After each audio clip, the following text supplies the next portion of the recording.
السلام علیکم ویورز، آج کی ویڈیو میں ہم آپ کے ساتھ حضرت آدم کے قیام کا عرصہ جنت میں کتنا گزرا اور حضرت آدم علیہ السلام جنت سے کس مقام پر اترے تھے۔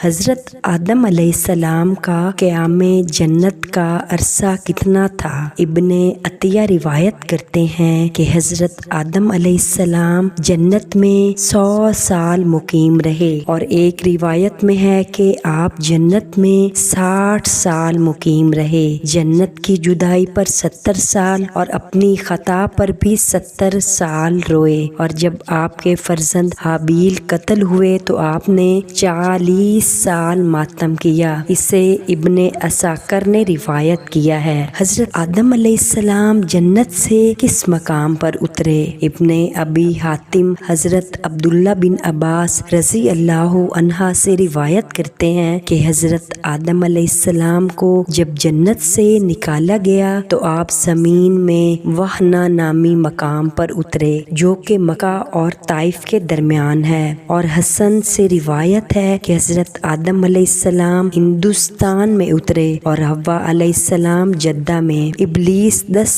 تمسان سے چند میلوں فاصلے پر اترا اور سانپ اصفہان میں۔ ابن ابی حاتم نے بھی اسے روایت کیا ہے۔ سعدی کا کہنا ہے کہ حضرت آدم علیہ السلام ہندوستان میں اترے اور ان کے ساتھ جنت سے حجر اسود اور جنت کے پتوں کی ایک مٹھی بھی تھی۔ آپ نے ان پتوں کو ہندوستان کی صدی کا کہنا ہے کہ حضرت آدم علیہ السلام ہندوستان میں اترے اور ان کے ساتھ جنت سے حجر اسود اور جنت کے پتوں کی ایک مٹھی بھی تھی۔ آپ نے ان پتوں کو ہندوستان کی سرزمین پر بکھیر دیا تو اس سے ایک خوبصورت درخت اگ آیا، اور حضرت ابن عمر رضی اللہ عنہ فرماتے ہیں کہ حضرت آدم علیہ السلام صفا پر اترے اور حوا علیہ السلام مروہ پر۔ اسے بھی ابن ابی حاتم نے روایت کیا ہے۔ عبد الرزاق حضرت ابو موسیٰ اشعری رضی اللہ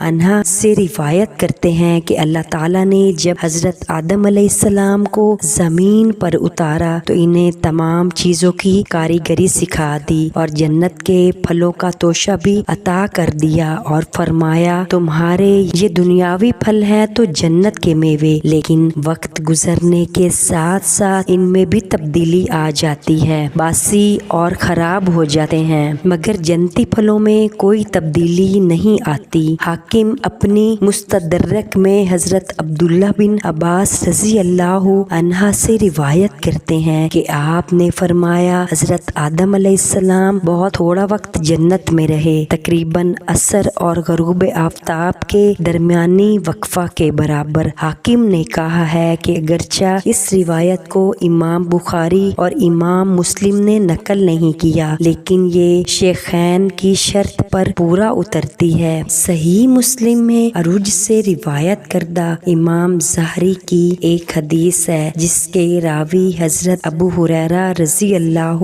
عنہ ہے۔ حضور نبی کریم صلی اللہ علیہ وآلہ وسلم نے فرمایا بہترین دن جس میں سورج طلوع ہوتا ہے جمعہ کا دن ہے، کیونکہ اسی دن حضرت آدم علیہ السلام پیدا ہوئے، اسی روز سعید کو جنت میں داخل کیے گئے اور اسی روز انہیں جنت سے نکالا گیا۔ اور بخاری شریف میں وفیہ تقوم الساعۃ کے الفاظ بھی آئے ہیں۔ حضرت امام احمد رحمۃ اللہ علیہ کہتے ہیں کہ ہم سے محمد بن مصعب نے، ان سے اوازائی اور ان سے ابی عمار اور ان سے عبداللہ بن فروخ اور ان سے حضرت ابو ہریرہ رضی اللہ عنہ اور ان سے نبی کریم صلی اللہ علیہ وآلہ وسلم نے بیان فرمایا بہترین دن جس میں سورج طلوع ہوا جمعہ کا دن ہے۔ جمعہ ہی کو حضرت آدم علیہ السلام پیدا ہوئے، اسی دن انہیں جنت میں داخل کیا گیا، اسی روز انہیں جنت سے نکالا گیا، اور جمعہ کے روز ہی قیامت برپا ہوگی۔ مسلم کی شرط پر یہ حدیث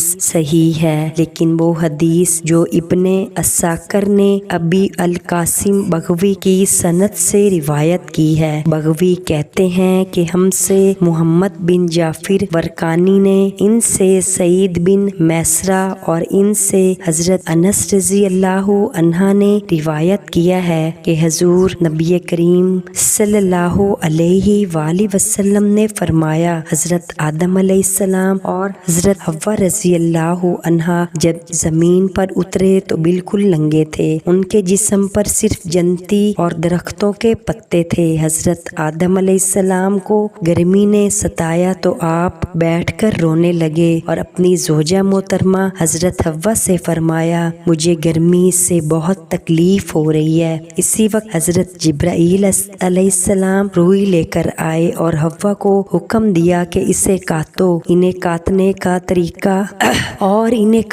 तरीका सिखा दिया। हजरत आदम अलैहिस्सलाम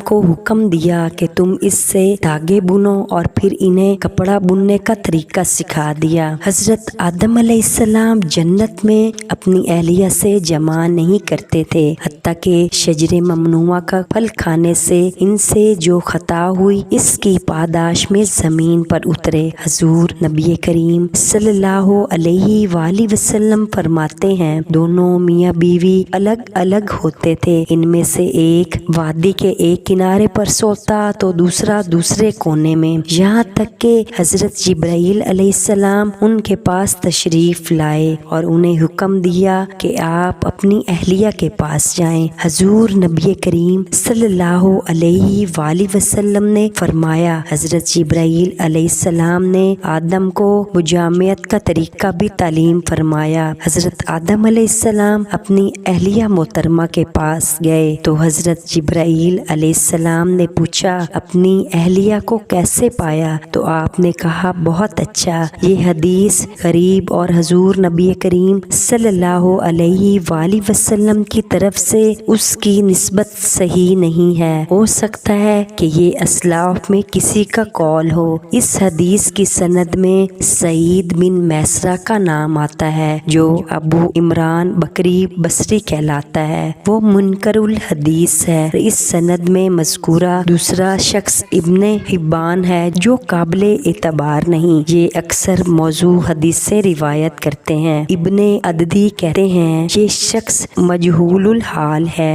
अल्लाह ताला फरमाता है कि हजूर अकरम सल्लल्लाहु अलैहि वसल्लम ने फरमाया, हजरत आदम अलैहिस्सलाम ने बारगाहे खुदावंदी में अर्ज किया, ऐ मेरे रब, अगर मैं तौबा करूं और अपनी खता से मुंह मोड़कर तेरी तरफ तवज्जो रहूं तो क्या मैं दोबारा जन्नत में लौटा दिया जाऊंगा? तो अल्लाह ताला ने फरमाया, हाँ। तो इसीलिए अल्लाह ताला ने फरमाया, सूरह बकरा इब्ने अबी अलहई ने मुजाहिद से रिवायत करते हुए कहा कि कलमात से मुराद ये दुआ है। तर्जुमा, ऐ अल्लाह, तेरे सिवा कोई माबूद नहीं, तू पाक है, मैं तेरी हम्दो सना करता हूँ। मेरे रब, मैंने अपने आप पर जुल्म किया, मुझे बख्श दे, बेशक तू ही सबसे बढ़कर रहम करने वाला है। ऐ अल्लाह, तेरे सिवा कोई इलाह नहीं, तू हर गैब से पाक है, मैं तेरी हम्दो सना करता हूँ। मेरे परवरदिगार, मैंने अपने आप से ज्यादती की है, मेरी तौबा कबूल फरमा ले, बेशक तू ही सबकी तौबा कबूल करने वाला और सब पर रहम फरमाने वाला है। हाकिम अपनी मुस्तदर्रिक में सईद बिन जबीर के हवाले से हजरत इब्ने अब्बास रजी अल्लाह अन्हा का फरमान रिवायत करते हैं, हजरत आदम अलैहिस्सलाम ने बारगाहे खुदावंदी में अर्ज किया, ऐ मेरे रब, क्या तूने मुझे अपने दस्ते कुदरत से पैदा नहीं फरमाया? जवाब दिया गया, क्यों नहीं? क्या तूने मेरे जिस्म में अपनी रूह नहीं फूकी? जवाब दिया गया, क्यों नहीं? क्या जब मुझे छींक आई तो तूने फरमाया, तुझ पर अल्लाह रहमत करे, तो तेरी रहमत तेरे गजब पर गालिब नहीं आ गई और मैंने अपने ऊपर ये फर्ज कर लिया कि मैं ऐसा ही करूँगा? जवाब दिया गया, क्यों नहीं? हजरत आदम अलैहिस्सलाम ने अर्ज की, ऐ अल्लाह, अब अगर मैं अपनी खता से तौबा कर लूँ तो तू मुझे जन्नत में लौटा देगा? फरमाया, हाँ। इस हदीस को नकल करने के बाद हाकिम ने कहा, ये हदीस सही है, अगरचे इमाम मुस्लिम और बुखारी ने इससे रिवायत नहीं किया। मुझे उम्मीद है कि आज की वीडियो आपको पसंद आएगी। मुझे दुआओं में याद रखिएगा। अल्लाह हाफिज।